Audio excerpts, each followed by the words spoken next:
All right, everyone, welcome back into another preseason NFL DFS video. Going to be breaking down the 8-game main slate here for you guys, giving you everything you need to know, as well as all my favorite core plays for the slate. Let's go ahead and get into it. And so in this video, guys, I'm going to be breaking it down game by game, not spending that much time on teams and games in which it doesn't really matter too much. So let's start out with this Buffalo versus Pittsburgh game. So just getting into a little bit of the slate preview for this game. It is a 37.5 for the game total, which isn't too bad. 5.5 point spread in favor of the Steelers, which a little bit surprising to me. And that's mostly going to be because we got news that the Buffalo Bills starters are going to be starting and playing about 1.5 quarters, whatever that really means. I don't know if we're going to see Josh Allen for sure or not yet. And really kind of who that entails is actually going to be playing 1.5 quarters. To me, we kind of just don't really need to be targeting that many people from the Buffalo Bills. If we look at their injury reports, it's not going to be showing basically everyone that's banged up for them. But we know Lawrence Keys is out. Curtis Samuel is looking like he's going to sit. And then again, I don't know how much Shakir is going to play, Coleman's going to play. They might play a decent amount, but because of that, the slate options and the game options are very much limited. Shavers is really the only one I think is a decent play receiver-wise, tight end-wise for them. Dawson Knox is probably out. If you want to try to get lucky with someone, you can go for it. I'm not doing that. Running back-wise, we're going to have other running back plays on the slate. We don't need to go there. We jump into the Steelers, guys. Really not much there. The starters are going to play 4 drives. Apparently, Russell Wilson is doing that. But all in all, it doesn't really matter. Sure. Can some players make some splash plays? Sure. Can Calvin Austin have another good game? Yes. Can George Pickens have a good game? Yes. There's just no point in chasing that on an 8-game slate where we have much more predictability later on. So let's go ahead and jump on into this next game. And we have the Washington Commanders versus the Miami Dolphins. We're going to see that this is about a 38-point game total here, which is obviously good. We like to see that. Now, I do want to call out the depth chart for the Washington Commanders because they are going to be without 2 quarterbacks in this game, Marcus Mariota and also Sam Hartman. So that leaves Jeff Driscoll to get a ton of work in this game. The question is just how much work will he get? And so we really don't know the answer to that question. We just don't. Driscoll is someone that should at least get a half of football. I don't imagine them tossing out Jaden McDaniels for more than a couple of drives, maybe 3 drives in this one. It'd be surprising to see him play a half of football. So with that, Jeff Driscoll should get extensive work in this game. He is someone that can rush the football as well. We need to get confirmation that both quarterbacks are going to sit. It wouldn't be surprising to see them maybe sign someone just to be active for that game, just in case Driscoll gets injured, because they don't want to have to play Jaden Daniels, potentially if Driscoll were to get injured. From there, running back wise, really not much there. Everyone's going to kind of eat into each other's workload. Same thing receiver wise, not much there. I will say Ladd McConkey did get a decent amount of work in that game. And then Jahan Dotson, I could get to as well, maybe in a slight amount of game stacks, but I don't think the predictability in game time is going to be there. Ben Sinnott did have a good game there as well in week 1 for the preseason. We don't really need to mess with that. Let's go ahead and jump into the Miami Dolphins. So Tua may start. It doesn't really matter, but that just kind of muddies the situation a little bit more. Skylar Thompson, Mike White are going to split the workload after that. Neither really looked good last week. Talking about looking good, though, we actually had a bunch of running backs for Miami really look good. Jalen Wright definitely looked good. I mentioned he looked pretty much just like Devon Achane last year. Heck, he looked better than Devon Achane in the preseason last year. We'll see if that matters season long, if that actually, if Jalen Wright continues to look that good, obviously we'd love that. But Ahmed, we got to see if he's going to be active or not. We could see some random DNPs here, like Mostert, Jeff Wilson. Are they going to play? I don't know. Chris Brooks was a little bit annoying last week. Was the correct call. Got a lot of work in that game. Looked good. He actually probably has a touchdown on a play in which the rest blew it dead. It was a delay of game, but gets close to what looks like it would have been a touchdown. And I do want to call out for that Miami game. In the second half, there was basically 0 production because the field was so bad. So all the production in the game was in the first half. It was almost like the players, every single one, switched cleats to the point where no one had traction in the second half. It was super weird. So you'll see Chris Brooks' production fell off in the second half. Malik Washington was someone that was good, fell off. There's just no production in the second half of that game. So it does kind of make it more difficult to say who's going to have a good game in that game, but we'll see. Tanner Connor was someone that did get injured in that game. Was the top tight end play on the slate as expected. Again, only 5% owned, which was strange on that slate. if he's active again, I don't mind that. Haven't received any injury update on him just yet. Hopefully we get that. Let's go ahead and move on into the next game here. So Arizona versus Indy. This is going to be about a middle of the road game for us on this slate. 36.5 for the point total. So not terrible, not bad. Looking at the plays that we want to be on in this game, I don't think there's that many. Desmond Ridder, Clayton Tune, they could end up playing a full half of football. I was actually surprised Clayton Tune was solid. He did improve apparently from last year. Maybe he can just perform against backups. Maybe not against starters, but got to give him credit. I was a little bit impressed. Not going to be someone I'm playing. Trey Benson and Amari DiMercado and even James Conner might not play that much in this game, but it just feels like a guessing game running back wise. We don't need to go there. Receiver wise, the only one I'm really interested in is going to be Xavier Weaver. Xavier Weaver looked good in that game. He was used on some crossing routes, which led to some easy completions, but he was pretty open on those plays. Ended up playing 38 snaps as well, which is pretty massive. So if we can get a player playing 38 snaps, that is huge. Now, I'm not going to say that's guaranteed in this one, but it kind of makes sense. They do want to get some good looks at him. They don't want to release him if he's going to be someone that does continue to look good. For the Colts, really the only thing that we're looking at here is probably going to be the running backs. Trey Sermon is going to be out in this game again. Most likely, I'm assuming he hasn't practiced. So that's going to lead to us getting a lot of Tyler Goodson and probably a lot of Evan Hall as well. The question is, how much work can we expect out of these two? And that's a fair question. Hall played 25% of the snaps. Tyler Goodson played 33% of the snaps. Again, we're probably going to get more playing time from some other players later on this slate. So let's go ahead and jump on into Seattle versus Tennessee. So we look at this game, and what we're going to notice is, again, the game total is going down. It's weird how that's actually working with the video, with the games that are presented on DraftKings. But anyways, part of the reason why this game is going to be lower scoring is because starters are not expected in this game. Now, I do want to call out for Seattle, two of the running backs looked really good. Kenny McIntosh looked really good. I kind of worried that he looked too good to the point where he might not play that much in this game. That's my biggest concern. But if he's not going to be like limited at all, that is huge. And then George Holani was someone that we were on sparingly last week as a play. He almost had 2 touchdowns in that game. The first one was kind of easy, and then he had like 2 or 3, I think it was 3 opportunities at the goal line and got stuffed on 2 rush attempts and a pass play that wasn't there for him.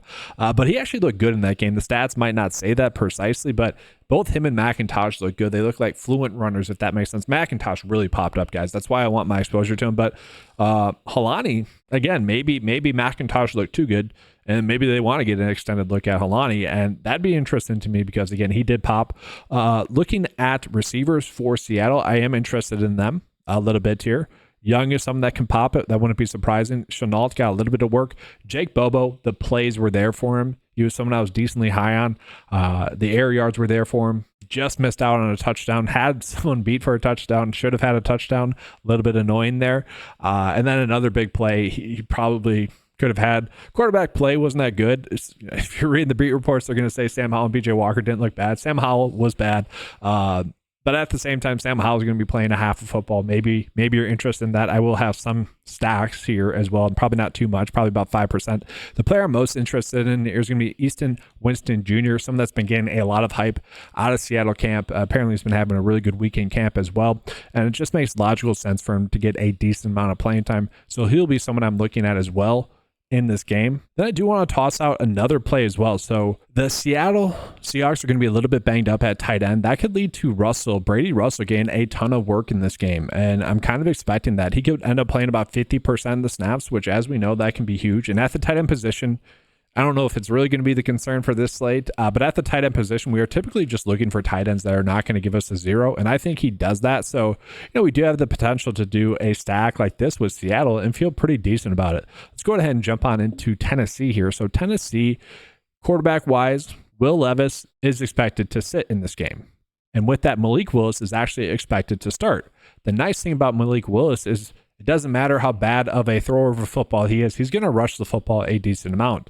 Last week, he gave 7 points, I believe it was, rushing, maybe 4 points rushing. I forget what it was, like 42 yards or 72 yards, something like that.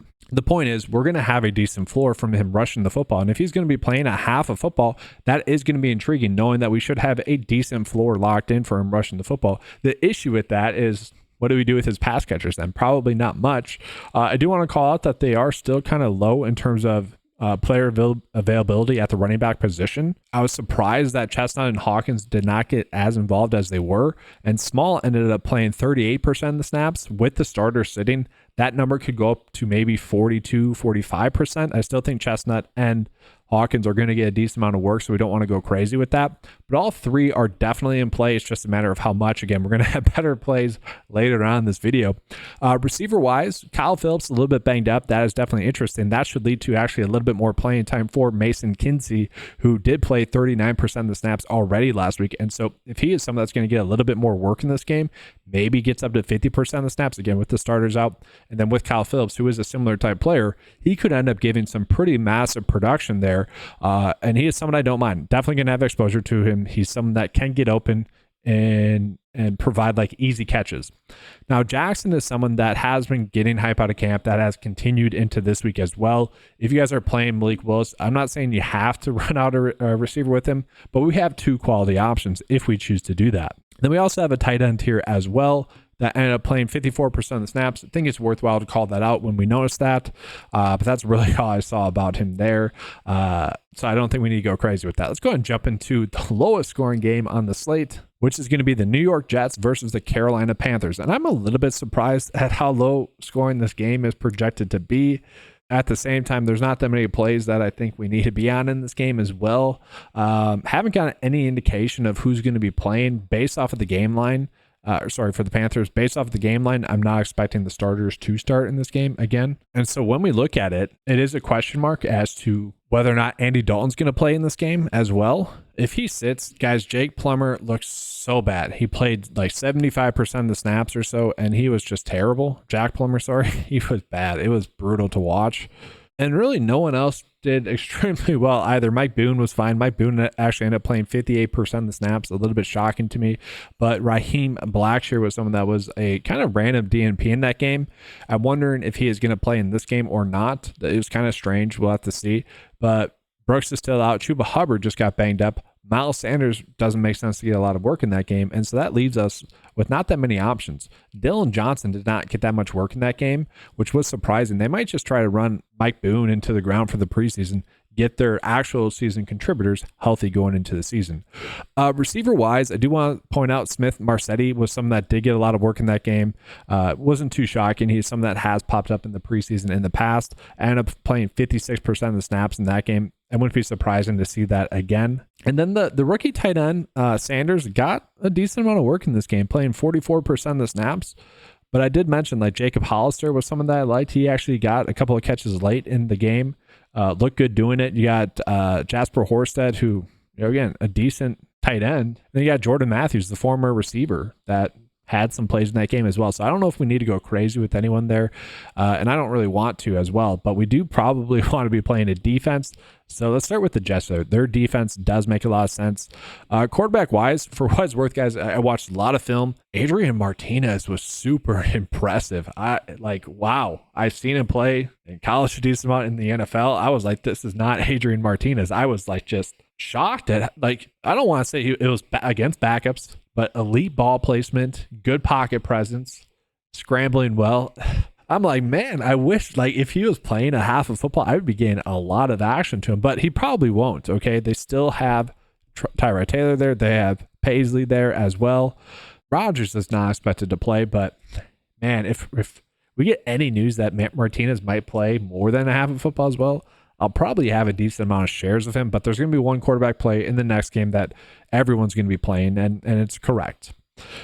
Looking at the running backs for them, I do want to call it Braylon Allen looked good. I don't want to deny that. I was kind of saying on Twitter a few times now, like for best ball drafts, like Vidal for the Chargers should not be going ahead of Braylon Allen. Their situations are extremely different. Braylon Allen is going to be the RB2 for the Jets and might have some slight appeal season long without being a handcuff, because there's the potential that Braylon Allen could be used a little bit in short yard situations, aka goal line work, where Vidal, you're just hoping to get lucky in that situation. And we have seen the ADP kind of correct on those two spots. But I bring that up because it doesn't really make sense for him to get that much work in this game now.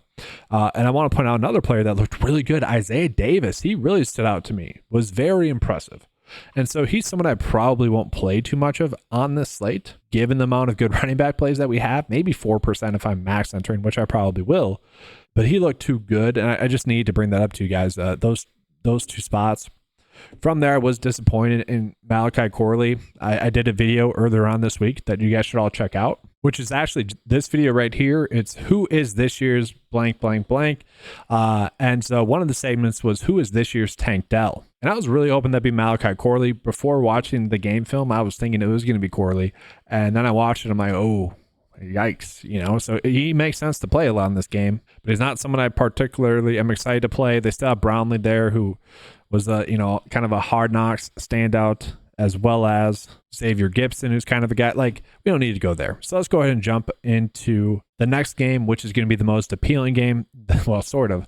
The Rams versus the Chargers. And so I say sort of because this is the exact same spot that the Rams were in last week that they're in again this week, where the game total is extremely low. 33.5, that is extremely low. If it wasn't for the Panthers and Jets, it would be the lowest game on the slate. And these are definitely two outliers compared to every other game, right? Every other game is at least 2 points higher, which is kind of crazy. So that is the conundrum that we're in with the Rams. But at the same time, we know that we probably want to be targeting all the Rams players again. And so the only question mark that I really have in this game is what to do with Jordan Whittington, who obviously went out and had a massive game. Looked like Puka Nacua 2.0. That's also a little bit of a teaser to the cover of that video I just talked about. But he looked really good. And the issue is that wonder if he is, I don't want to say he is going to be Puka Nacua 2.0, but wonder if he gets treated that same way. Wonder if he doesn't play in this game because of that. He might suit up in this game, but he might not play. And we actually saw that happen with the player last week, who I did warn you guys about that could potentially happen with Ronnie Rivers. And so Rivers ended up being 40% owned on that slate. And I literally said, I'm like, don't be surprised if he is too good to play in this game. And that ended up happening. 40% of people ignored that and were like, no, I'm good. I'm not going to play Boston Scott, who was about 20% owned. And I'm not going to say I was on both of them. I was on both of them, but about even split. And so it felt good to have an advantage there. Boston Scott ended up playing 58% of the snaps. And so the reason Sean McVay does not want any in-season contributors to get injured during the preseason. So he is going to sit players that he think can contribute in the regular season. Now, I hope we get some sort of update as to who's going to be in uniform and who's actually going to play. We might not get that, but I do think we need to be going out of our way to play Boston Scott again, just because it makes sense for him to work in this game. That is just what we have seen Sean McVay do. And then you also have Zach Evans there, who Zach Evans played like 42% of the snaps, did not look all that good doing it, but if we can get a running back playing 42% of the snaps or running back playing 58% of the snaps, we're going to want to target those running backs. And so I'm honestly fine just playing both of them. Now, I might intentionally play like 5% Ronnie Rivers, even though it seems like he's not going to play in lineups that don't have Boston Scott. That might be an intentional thing I do, but I hope we get that information prior to lineup lock. Now, receiver-wise, we have an extremely easy play on this slate. That's going to be Xavier Smith, who had 4 catches in that game, 20 yards, 6 points, which is good. We will take that any day of the week. He actually played like 76% of the snaps last week, which is huge. That should happen again. We're not too worried about him getting the Puka Nacua treatment where he's going to sit out because he looked too good in the preseason. He was solid. Don't get me wrong. He wasn't bad, but we definitely want to be playing him. And then another player that we want to play, I think, a lot, especially if Whittington were to sit, would be Sam here. Sam is someone that played a lot of snaps, played in 54% of the snaps. And again, if Whittington doesn't play, those snaps should just go to him. If Whittington doesn't play, Stoops is going to get a little bit more work. Tyler Johnson's going to get a little bit more work as well. But we're going to want to mix and match those players. And I probably do want to get Sam into a main build in some capacity. And let's just do that. This is kind of just an example build. You guys don't have to go crazy with this anyways. But the quarterback play that every single person is going to be on, as they should be, is going to be Stetson Bennett. Stetson Bennett is most likely going to play the full game in this game again as well. Matthew Stafford's going to be out. Jimmy Garoppolo's still out. And we're not going to see Dressler win, most likely, unless Stetson Bennett were to get injured. So he's going to play the full game again. Obviously had kind of a weird game. Threw the ball for 220 passing yards, 2 touchdowns, had 4 INTs.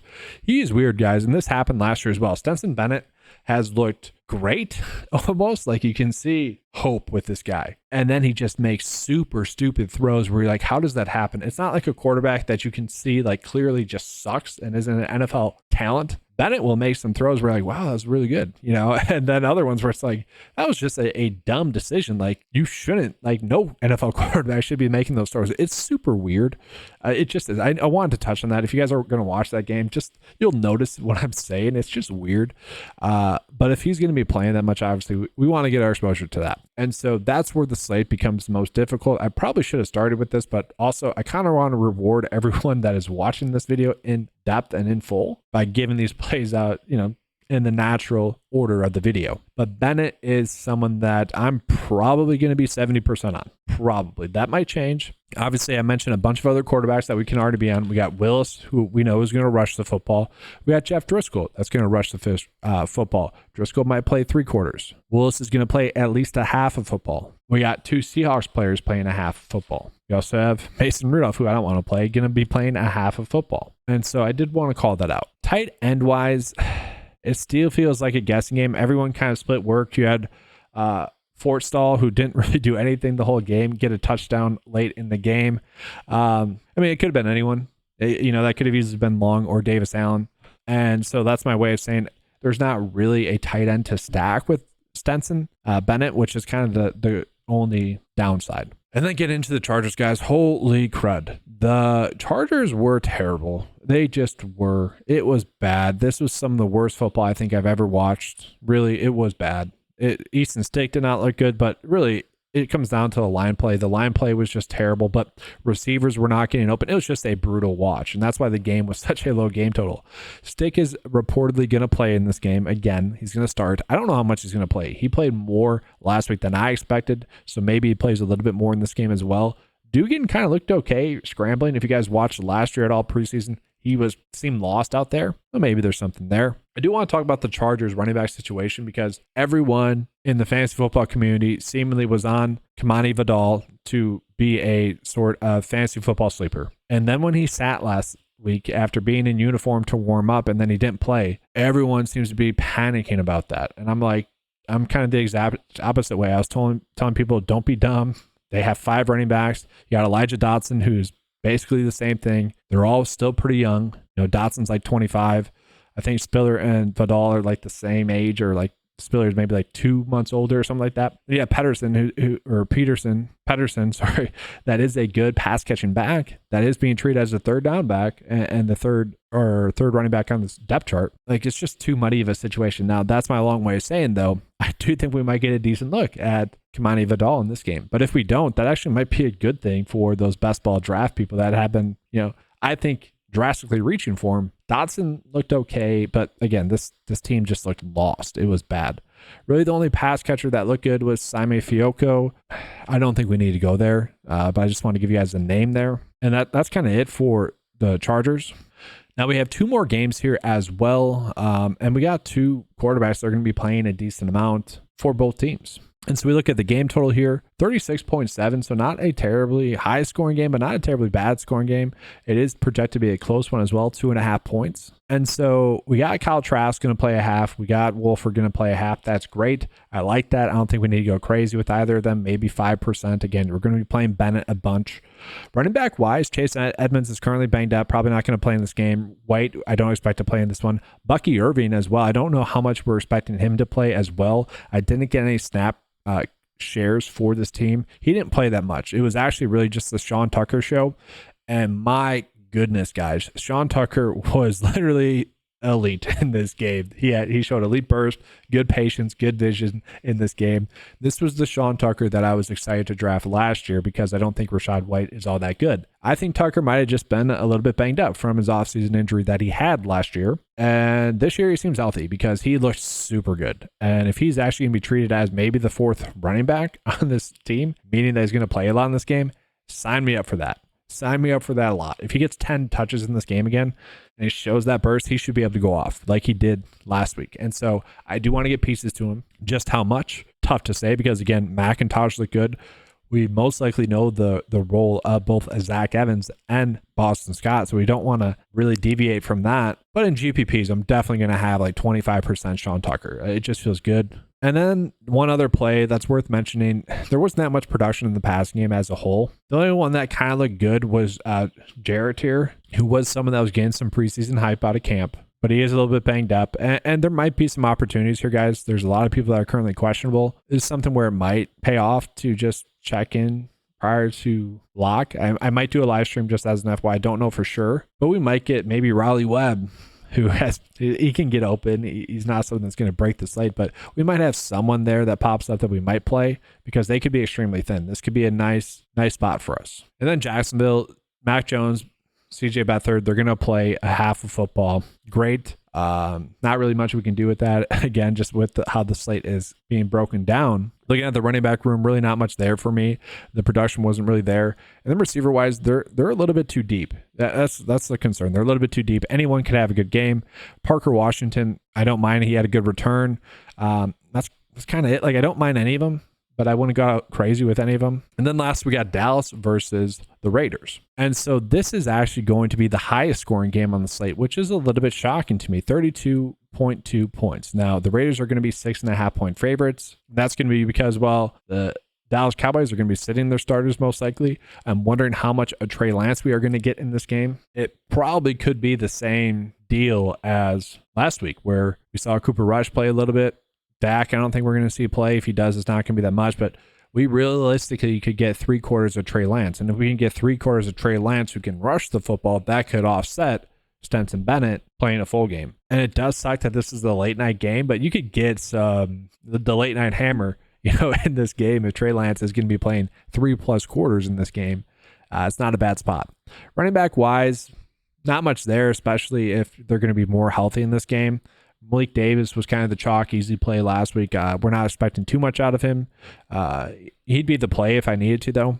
The one play I want to call, and this is why I enjoy watching film, is Jalen Cropper, someone that kind of was getting some buzz out of camp, but he should have had a much bigger game. If you guys watched the Thursday night football game, you saw Javon Baker almost have a massive game, which I'm still tilted about.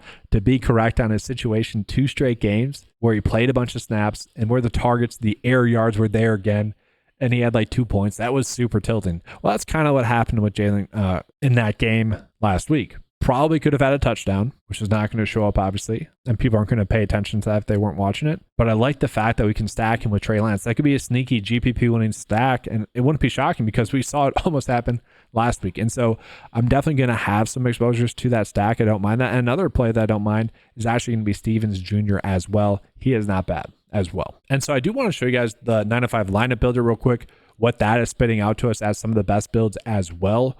And I do want to call it, I probably will be putting in the Discord chat in the morning on Saturday, probably like my core plays at each position, both for the early slate and for the main slate. And I'll be keeping an update in there. Obviously, though, the lineup builder is going to be updating and adjusting some projections throughout the day as we get more information. And so we jump into the 9-5 lineup builder here. Just as an FYI, some people noted that when they're scrolling on their iPhone, this drop-down menu has been popping up this on their mobile device. If that is occurring, just switch it to a desktop in your browser. Change 9-5 Sports to a desktop site, and then that should work. I have that up here as well. But anyways, we're going to get into the 8-game slate. Obviously, it works perfectly fine on the desktop version. And so I just want to call this out. Obviously, we're going to be prioritizing the Rams as much as possible.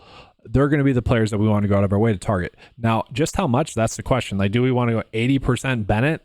Potentially, I think we probably do. And then from there, like Jeff Driscoll, we probably want to get, 10% of that doesn't leave us that much to go elsewhere, because then we're probably just looking at maybe Trey Lance as well. Like I mentioned, Trey Lance has a decent chance to play a lot. Driscoll is someone that we know is going to play a decent amount. Malik Willis has the ability to rush the football. That's where the slate gets difficult. What I do want to do, though, for sure on this slate, given the fact that it is a big slate, I want to be able to stack my quarterbacks with my receivers. That's, I think, pretty important on this slate. Okay. And really specifically, I could do it for the LA Rams. Like, obviously, we already know we're going to do that. And there might be a thing where, like with LA, with the Rams, I want at least 4 players from them. And that's something we can do as well. Like, literally, I want 3 players from the Rams in all my builds. We could do that as well. But what I'm going to do is I'm going to do 35% max exposure, flex and eligible, obviously tight end. I really think we probably do want to do running back. So we can do receiver as well. And so what you guys will notice when we get done running those builds is that we have 35% max exposure to everyone but Stenson Bennett, because I put his max exposure at 80%. And so these other players that I want to be on, specifically for the Rams, like Zach Evans, we can bump that up to maybe, I don't know, 60%. And what I want to do is let's just pull up the LA Rams as well as a team here. So I'm going to click on them, search them, going to put them in. And so Boston Scott, yeah, probably want 65% of him. Tyler Johnson maybe don't need 35%, but we know basically in every single lineup that has Stetson Bennett, I probably want Xavier Smith. I'm not even joking. And then Sam as well. I think Sam has a good opportunity to really go off in this game. Maybe 50% of him. And then Whittington, again, this is the biggest decision that we have to make on the slate, is what to do with him. Hopefully we get some sort of indication as to whether he's not going to play or whether he's going to play or not. That is a guessing game. Okay, right now I might not have exposure to him because I do think it makes sense for him to sit. So we're going to hit generate and you guys will be able to see this. And this is based off of 150 lineups, but now we're getting much better exposure, I would say, as a whole. And then we're kind of spreading out between all those other plays that we probably should be getting to. So I feel like that's a pretty good example of really how to use the lineup builder. But I also wanted to show you kind of who the players I was probably getting exposure to based off of those projections, based on the video I just showed you. Again, that's going to be updating throughout the day. Be on the lookout for those updates if you guys are a 9-to-5 member. If you're not, sign up. It's only $10 a month, gives you access to the lineup tool, all the fantasy golf tools that you would ever want and need, and then as well giving you access to all the prop tools, the sportsbook tab that you saw in this video as well. That's going to be all for this video, guys. Again, 8-game slate. Sorry for the long video. I thought it was worthwhile. If you enjoyed it, make sure to subscribe. Also, make sure to hit that like video as well. I appreciate it. Again, if you guys want access to all the tools that you saw in this video, head on over to 9to5sports.com. Appreciate it. It's available for $10 a month. Thanks for watching. And as always, let's keep cashing.